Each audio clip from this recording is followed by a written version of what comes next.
Welcome to KawFee Haus. Climate alarmists have been streaking down motorways, making siren sounds for decades now. There are a lot of questions. Are we affecting the climate? Is the effect mild? Is it moderate? Are we 10 years from the apocalypse? A climate activist for 30 years, Michael Shellenberger, tries to cut through the morass of climate activism to the real situation that we face. Published June 2020, Apocalypse Never tries to attack so many questions related to the climate movement, climate change, global warming, and many other environmental-related activist positions. So as always, we are going to go through the contents of the book, we're going to do a little analysis, and then we'll do some big picture stuff, and then in the follow-up episode, we'll do a discussion where we dive into the ideas a little more.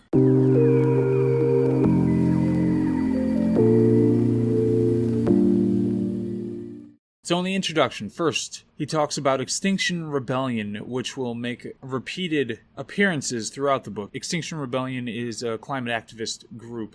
The author's been an environmental activist for 30 years and ultimately became fed up with the alarmism that he was seeing all over the place. And this book specifically is based on up-to-date science. Like I said, this is published in June of 2020, so this was pretty much as up-to-date as you're going to get on this stuff.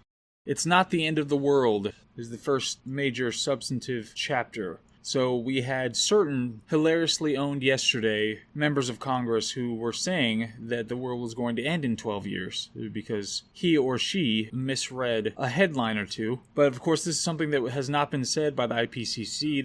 The Intergovernmental Panel on Climate Change. It's a UN body that's supposed to be an objective source of the state of climate science.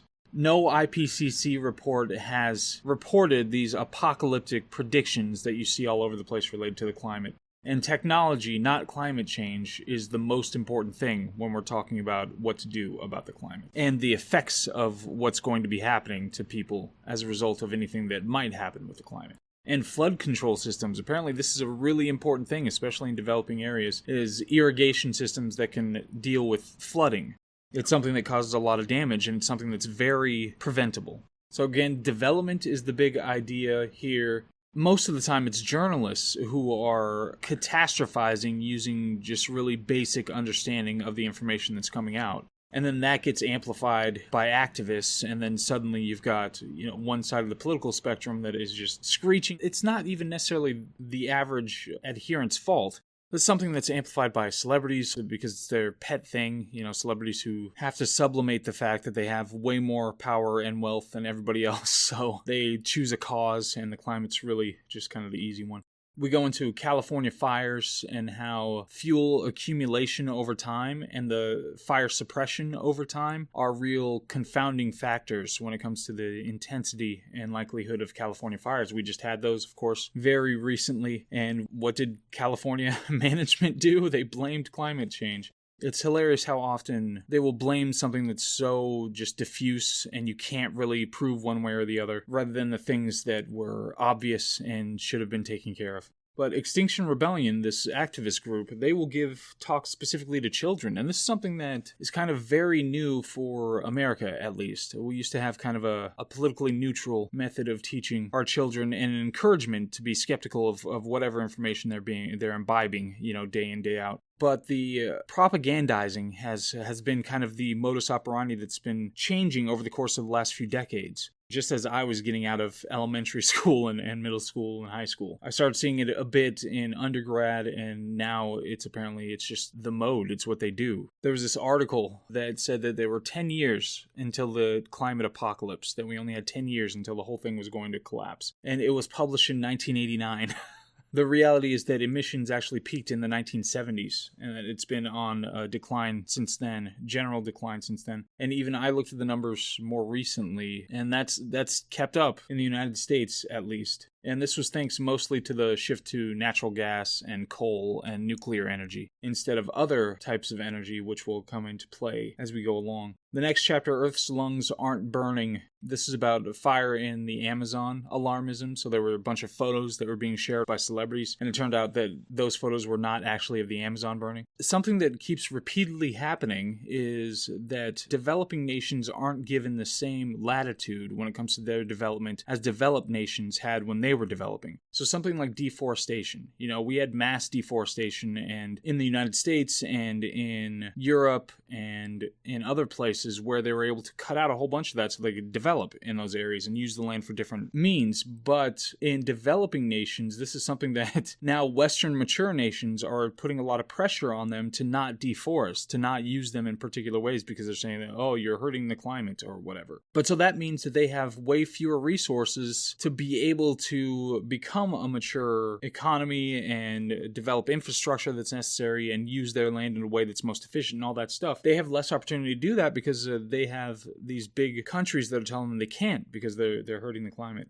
And here's another thing that I always thought. I remember initially hearing about, CO2 being in the atmosphere and all of that, and wondering, when I was a kid at least, wondering, well, wouldn't that, when we were learning about photosynthesis, wouldn't that just benefit the plants? Wouldn't that make them more robust? They'd have a higher fuel proportion in the atmosphere, so they'd be more robust and they'd create more oxygen. Wouldn't that be good? Now, of course, not knowing all the ins and outs of that science, I don't know if high atmospheric CO2 levels are actually beneficial to plants that are close to the ground.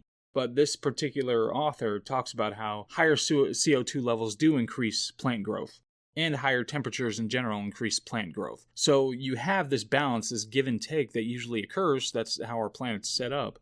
That's how our bodies are set up. That's how everything's set up. Is that you have this give and take. If you're going to have more CO2 production, then you're going to have more fuel for more plants to be able to grow at a higher rate. And this is just anecdotal, but isn't it the case, I think I read this at some point, that plants are the most robust and grow the most next to highways. So you have highways where there's continual CO2 production, and then that's where the plants congregate and they're able to grow more effectively. But in these places like in the Amazon, one thing they used to do is they'd use controlled burns in forests to funnel a bunch of game so that they could hunt the game. So this is something that would prevent further fires using these controlled burns. But it's something that, again, other nations who aren't there and aren't using the land are saying that you can't do that because it goes against environmental principles that we have to uphold. So organizations attack places like Brazil for doing these kinds of things, like Greenpeace and NGOs. Even though it's something that all of the mature Western nations already got to do. And it's something that places like China and India, they just don't pay attention. They don't care anyway, and they're going to do whatever they want anyway. The next chapter, enough with the plastic straws. So there's this viral video that went up that was this turtle. Somebody found this turtle and pulled this plastic straw out of the turtle's nose, so that it was a big deal. In reality, about 0.03% of the plastic in the oceans is from straws. So banning plastic straws is really not doing anything but making us feel better. I remember in California, that was a big thing while I was there. A quarter of the plastic that is bound for the oceans, of all the world's plastic, a quarter of it comes from China. And like I said, China is not one to kowtow to environmentalist messages. And that's one of the things people don't realize. Is that China wants to get everybody else signed on. They're the biggest polluter. They want to get everybody else signed on to a bunch of environmental policies so they can advance at a higher rate and to the disadvantage of everybody else. And paper bags take more energy to produce than plastic. So it's a lot of these things that come up, you say, okay, well, we'll switch to paper bags because they're better than plastic. And then your carbon footprint goes way up because it takes more energy to produce the paper bags. That's why they switched to plastic in the first place. And so you're not doing a net benefit when it comes to the environment. So things are just not that simple. Next chapter, sweatshops save the planet. What? That's provocative. A big question in this chapter is talking about energy density in our sources of energy. So coal is better than wood. Wood is a real problem. Even now, today, in underdeveloped nations, wood is a real problem. Natural gas is better than coal. Natural gas has a lower footprint, it burns better, it has a higher energy density. And so that's the question, what's the energy density? We've had a broad, huge decline in air pollution, especially shifting to natural gas. And more recently, because of the policies of the Trump administration, we had our first foray in energy independence because we had an increased natural gas extraction. But humans today actually use more wood than ever because of population growth and underdeveloped nations not having the same access to things like coal and natural gas, they have to use wood, and wood is really bad. It's really unhealthy, for one. It has the lowest energy density, and it creates more byproducts, negative byproducts for the atmosphere. So we have to get people off of wood. That should be the primary thing that we're trying to do, and if they don't have alternatives, then they're not going to have any options. But that's something that, again, Western countries are doing to them, is saying that, well, we're trying to prevent you from using things like natural gas and coal. We're saying that these things are bad, so therefore you can't just go and build a nuclear plant, so you're just going to have to use wood because we're imposing our ideological position on you. And this is in places like Ethiopia that would benefit tremendously from being able to get off of wood, but we've got this ideological sticking point. Next chapter, greed saved the whales, not Greenpeace. So one of the big deals when it comes to whales being fished all over the world is the development of vegetable oil. So vegetable oil, they used to use whale blubber for cooking and oils that you get from the whales for cooking and all sorts of stuff. But vegetable oil was something that was developed. It was way cheaper, way easier, and worked way better. So it was something that made it unnecessary to go and fish these whales to the brink of extinction. So now whales no longer needed. It's not something that's necessary. Right now, there are no whales that are at risk of extinction. The market grew out of it. And then you have regulations that'll come on the back of that, and they're completely superfluous because the market already grew out of it and people have alternatives. But then you have some communist countries that, because of central planning, they will stick to going after the whales, even though something like vegetable oil exists, because they have that central planning instead of relying on a market to try to determine what should be done. So this is another thing that you have to watch out for.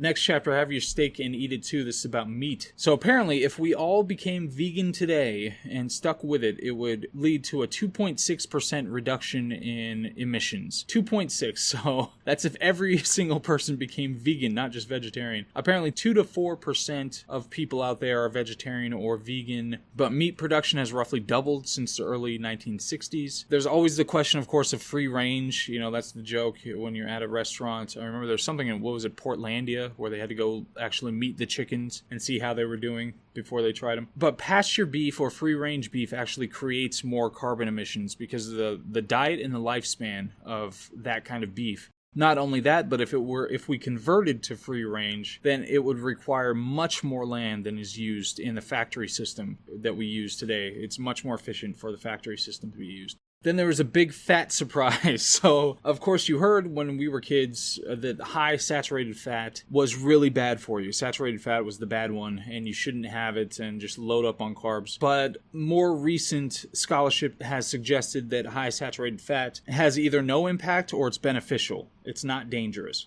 And a low-fat vegetarian diet is actually worse. And carbs themselves are not good at all.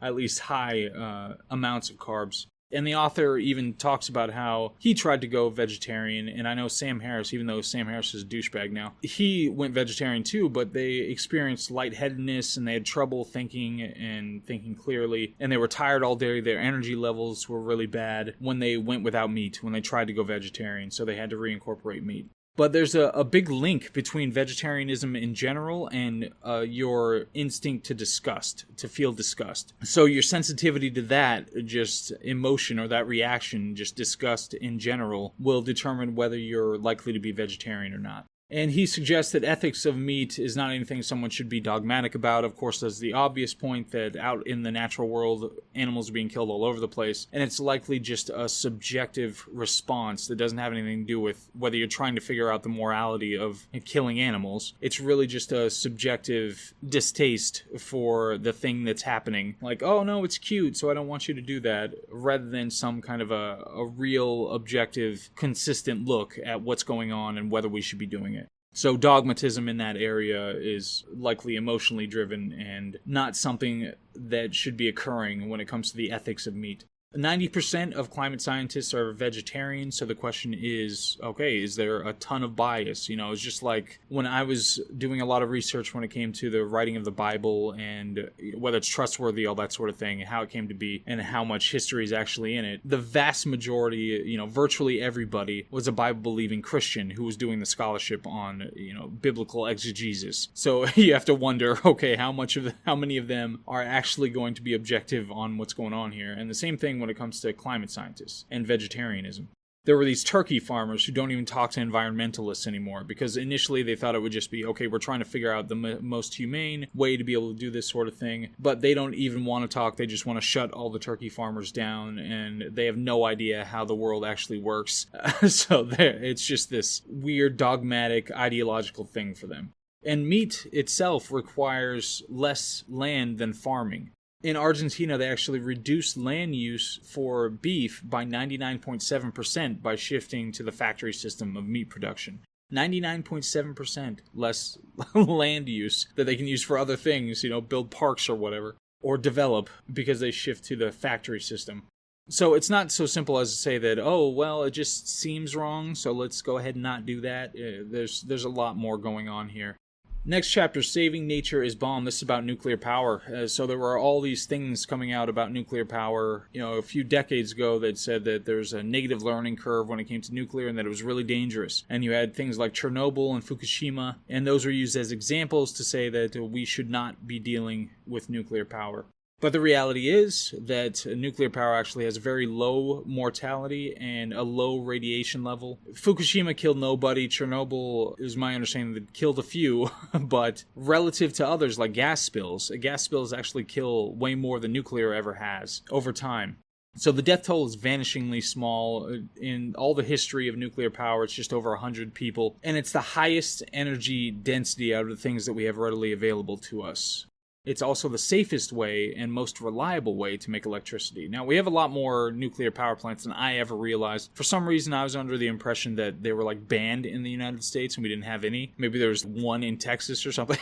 But we've actually got quite a few of them around the place. But there are still lots of places that just de facto say, we're not going to have any nuclear power. But it's also the cleanest. If you want to get rid of carbon emissions, that's the way to avoid carbon emissions. And it has internalized waste. And this is something I didn't think about, is that when you use coal or something like that, then you have externalized waste. It's something that everybody else has to deal with, that you can't contain. But nuclear power has internalized waste. They have these used fuel rods that they have to do something with. There's no good way to get rid of them. But it's there. You can geographically isolate it as opposed to the waste that you create with something else. And there's this displaced fear, and this is something that this was something that I thought, growing up, and through my young adulthood, is just that there's this association of nuclear bombs with nuclear power plants. So they could just blow up any time and kill everybody. And it's not the case. They're very different processes. They have nothing to do with each other, and it's something that we shouldn't have that kind of association with. But you had people like Jane Fonda and Hollywood in general. They went out and used a lot of deception and tried to frighten the public because they didn't know what they were talking about or because they were doing it deliberately and were against nuclear power. Next chapter, Destroying the Environment to Save It, and transition is super expensive and not efficient at all. So things like wind farms, they require 450 times more land than natural gas power plant. And there are ancillary concerns like the wind is the greatest threat to bats, so that damages the ecosystem significantly. It's a threat to birds, it's a threat to insects, especially during migration. If we switch all of our energy to be based on renewables in the United States, then we'd have to use 25 to 50% of all the land in the United States for those sources of energy to be able to do the same power that we're doing now. That's 25 to 50% of the land in the United States. Right now, we're using 0.05% of the land for energy production. So that's a mind-boggling difference. That's insanity. 0.05 versus 25 to 50% of the land. Next one's all about the green. It's about money. Tom Steyer, he ran for president on a Democratic ticket. He's a billionaire. He's an environmentalist, I put in scare quotes, but he makes money investing in fossil fuels. So this is one of those big hypocritical things. And one thing that you see as the author goes through it, there are a whole bunch of organizations who take money from people like Tom Steyer and who take money from big oil and those kinds of companies who attack things like nuclear, but they take money from places that are like big oil, do natural gas or whatever. Because in reality, it's not about the ideology, it's about the money. And the climate activists themselves outspend climate skeptics dramatically. So you have to look at these sources. And one thing, oh my gosh, the Obama administration, it just keeps coming back to this. And you could see it a mile away, but nobody realized it, is that Obama had virtually no experience in government. He had, 2 years down as a senator or whatever in Illinois. And then he gets kind of thrust into government at the highest position. And he's got all these people around him, who are just the swampiest of swamp creatures. And he's got a mandate because he's won by a lot and everybody's like, oh, hope and change. Oh, it's so great and all that stuff. But then you have things like the stimulus money that was poured out. A ton of it went to major financial contributors to Obama and the Democrats. A hugely disproportionate amount went to that.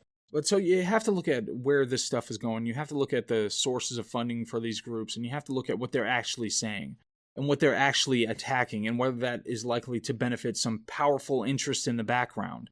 The next chapter, denial of power. So one of the questions, leapfrogging by poor nations. The idea is that poor nations are supposed to be able to leapfrog what the Western nations did. They're supposed to be able to avoid all that industrial era where they created a whole bunch of pollution and be able to go straight into all the renewables and have great, wonderful economies and infrastructure. So you have Western nations cutting funding to nations that are using non-renewable resources. Even like hydroelectric would be a problem for some of these funding sources. And early on, it was Malthus influenced, Thomas Malthus, who wrote about populations and how populations are going to outstrip resources, and that's a big deal. So early on, that was one of the rationales given, saying that we can't have these poor nations overpopulating and killing everybody. But what we have now is we give a bunch of money to charities. We don't give to infrastructure. So you might have a bunch of these handouts, but we're not building all the things necessary in all these places so that they can have robust economies and all that. And we read another book specifically about infrastructure. What book was that? It had a lot of good stuff in it that was talking about how the people in those local places just don't have all the things set up so that they can do things like build businesses to be able to hire people and innovate and create products. They just don't have the infrastructure for that. And that's where we need to be investing, not in all these handouts like, oh, here's a sandwich and an apple, good luck. So anyway, there was all this stoking of fears of overpopulation initially, and then that switched from overpopulation fears to fears of the climate, all the stuff that these developing nations are doing that are hurting the climate. So we have to attack them for that. So again, it's these Western nations that are already mature and developed that are preventing these other nations from going through the same process that we went through to be able to get to a more successful place than they are right now.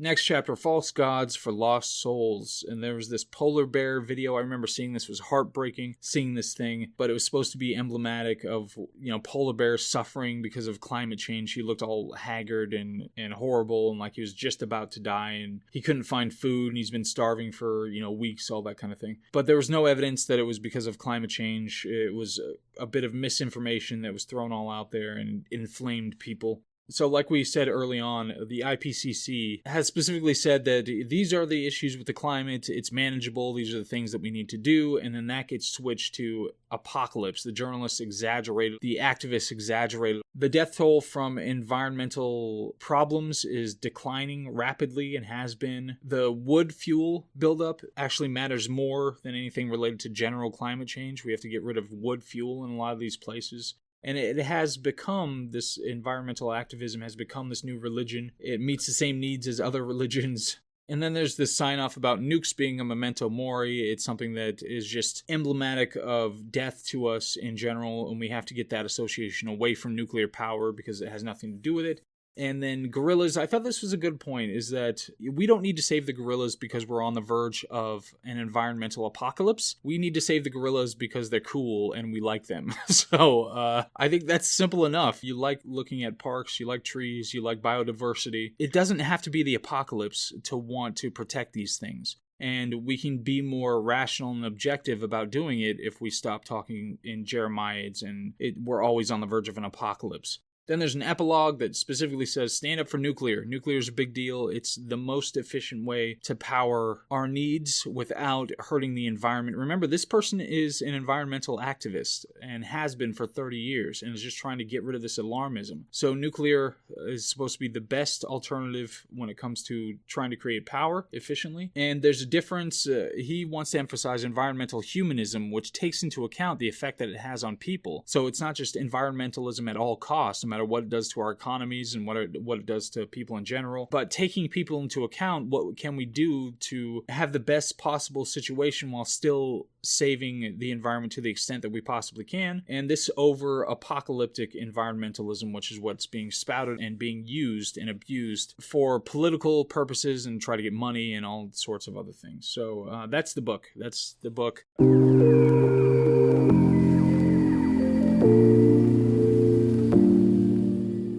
Moving into my analysis now, I definitely want to echo some of the people who had little blurbs about it that I read online. There were some reviewers in different publications who were talking about how it's one of the most important books that has come out in a long time and that everybody should be familiar with it and read it. And I will definitely agree with that.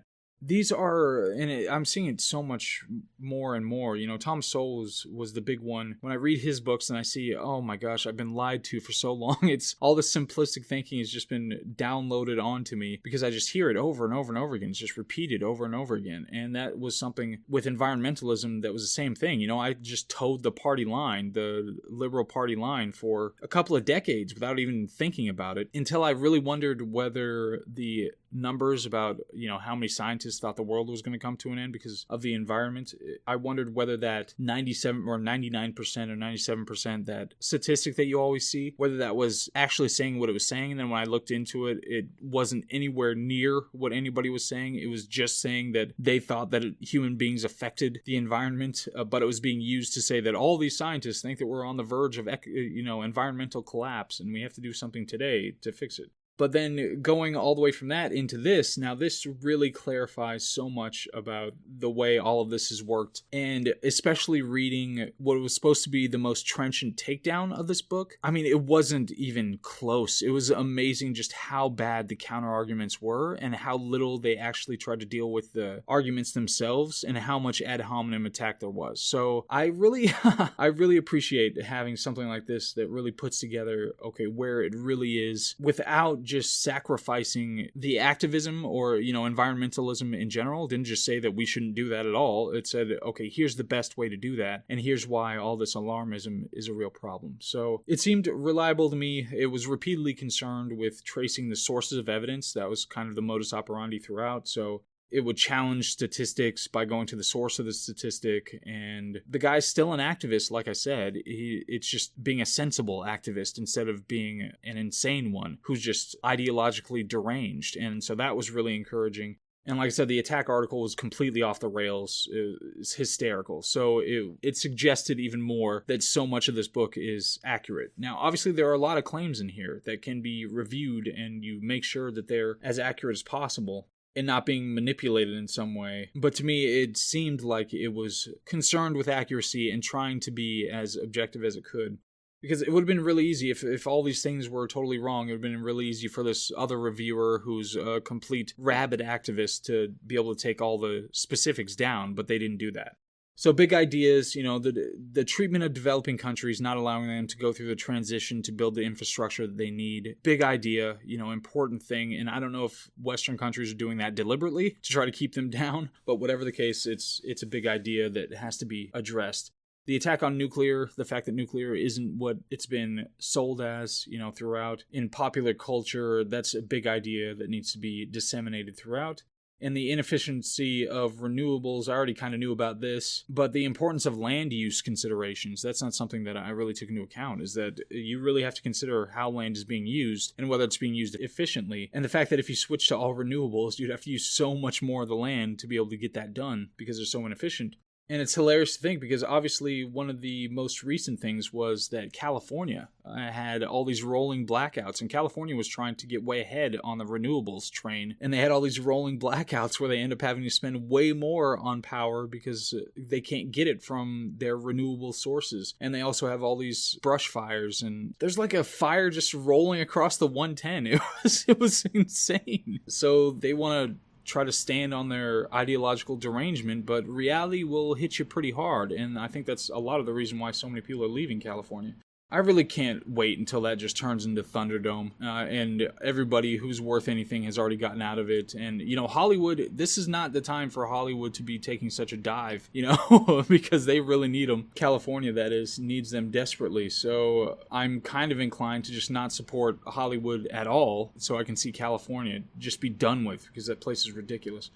But anyway, so to get into some big picture stuff, we just had, John Kerry, I think John Kerry's the Biden administration environmental policy czar or something like that. But he said he had his learn to code moment when they were talking about the 11,000 jobs being lost by the Keystone XL pipeline being canceled. And he said that they could go learn to build solar panels. It's not even just being out of touch. It's just being completely disinterested in actual results or reality or anything like that. And then Biden he killed thousands of other energy jobs by saying that he would admit no new contracts when it related to oil and natural gas. And I love there were these unions that were so surprised by the cancellation of the Keystone XL pipeline and loss of those jobs. And they're like, oh, wait, how dare he do that? He said what he was going to do. He said what he was going to do before the election, so you can't whine about it now.